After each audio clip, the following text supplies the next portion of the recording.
생후 50일도 안 된 아이가 숨을 제대로 쉬지 못해 119에 신고했는데 가까운 병원에서 진료를 거부해 먼 병원으로 돌아가는 일이 있었습니다. 이른바 응급실 뺑뺑이로 불리는 이런 일들 전국적으로 해마다 300건 가까이 발생한다는데요. 매번 이런 일이 반복되는 이유 이선영 기자가 알아봤습니다. 밤 11시 30분쯤 한 남성이 구급차에 급히 올라탑니다. 남성의 품에는 얼굴이 새빨개진 아기가 안겨 있습니다. 발바닥 움직여봐, 발바닥 만져봐, 반응. 태어난 지 48일밖에 안 된 젖먹이가 얼굴이 빨개지고 구토를 하더니 울음소리도 내지 않아 119에 신고한 겁니다. 이 남성의 집에서 6km 안팎 10여 분 거리에 대형 병원이 두 곳이나 있었지만 갈 수가 없었습니다. 저희가 출동했을 당시에 50일 알기를 받을 수 있는 병원이 주변에 없었기 때문에 결국 집에서 14km나 떨어진 병원에서 진료받을 수 있었습니다. 기도가 막혔던 상황, 1분 1초가 급한 상황이잖아요. 근데 바로 앞에 있는 병원이 안 받아줘서 거의 한 30분 걸린 병원을 갔었던 상황이니까 정말로 뉴스에서 벌어지는 일들이 저도 당할 수도 있고. 최근 3년 동안 119 구급대가 18살 미만 소아 환자를 다른 병원으로 재이송한 건 전국에 800건이 넘습니다. 이유는 전문의가 없기 때문이 가장 많았고 병상 부족이 뒤를 이었습니다. 전국 409개 응급의료기관 가운데 시간과 연령, 증상 등의 제한 없이 24시간 상시 소아 응급진료가 가능한 의료기관은 92곳, 4곳 중 1곳도 안 되는 수준입니다. 이러다 보니 18살 미만 소아 환자를 재이송하다 심정지 등이 발생한 건 경남 8건을 비롯해 전국 72건이나 됩니다. 이에 경상남도는 지난 8월 소아 응급환자 대응 체계를 강화하기 위해 도내 응급의료기관 4곳에 소아 전문의 6명의 연간 인건비를 지원하는 업무 협약을 맺었습니다. 그러나 업무 협약 이후 신규 채용된 소아 전문의는 단 1명뿐입니다. 전공의 지원 감소와 의료 분쟁, 부상제도 미흡등이 원인이라고 생각되고 이러한 것들로 인해서 저희가 지속적으로 노력 중이지만 채용이 좀 어려운 상황이고.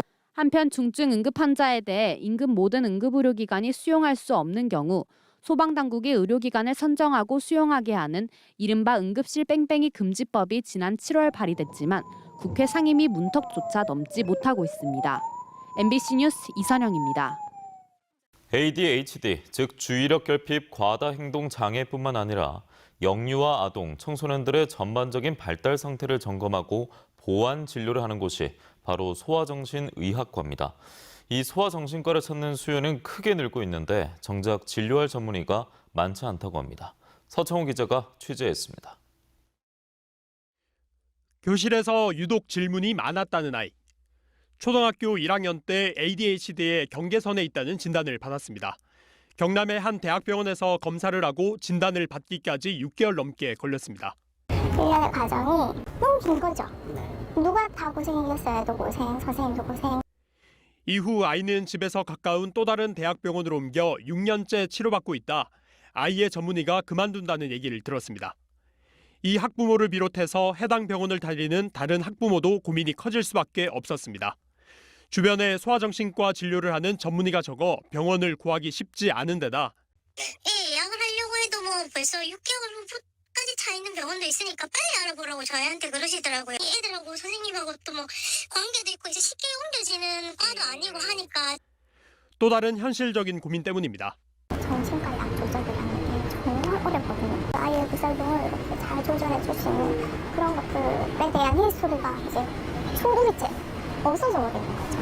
그러면 우리는 누구한테 가서 이렇게 ADHD 진료를 받은 영유아와 아이, 청소년들은 작년 기준으로 전국에 8만 3천여 명, 4년 사이 76% 가까이 늘어난 겁니다.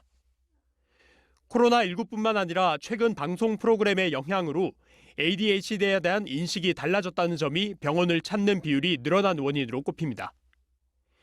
이에 반해 소아정신과 전문의는 경남 11명 등 전국에 300명 정도 있는 것으로 나타났습니다.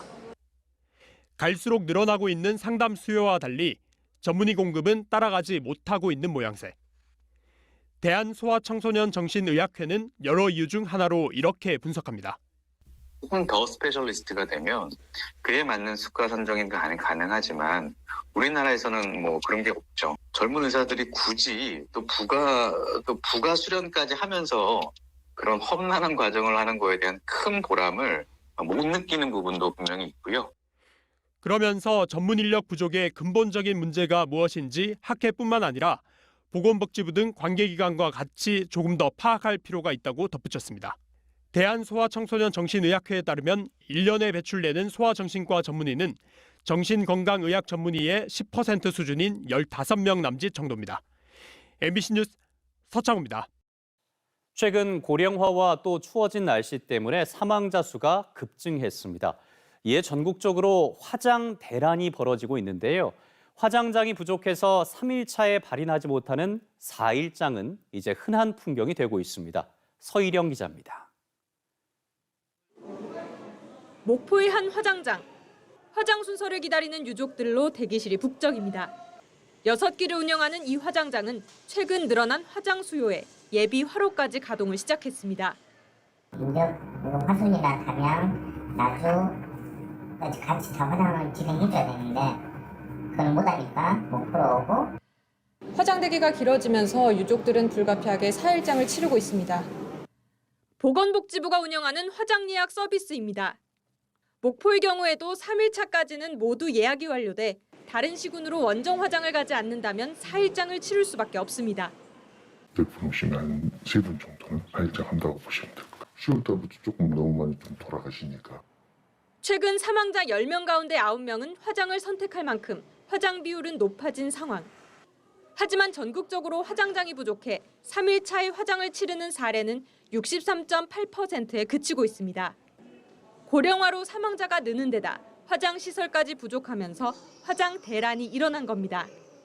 목포의 경우 화장장 운영 방식이 이 같은 대란을 부추기고 있다는 목소리도 나오고 있습니다. 광주 전남 지역에 있는 6곳의 화장장 가운데 유일하게 관외 예약에 제약을 두고 있지 않기 때문입니다. 감내 사람을 먼저 우선으로 잡게끔 시스템이 돼 있어요. 목포가 이제 그렇게 안 하고 목포로 오는 경우가 허다해요.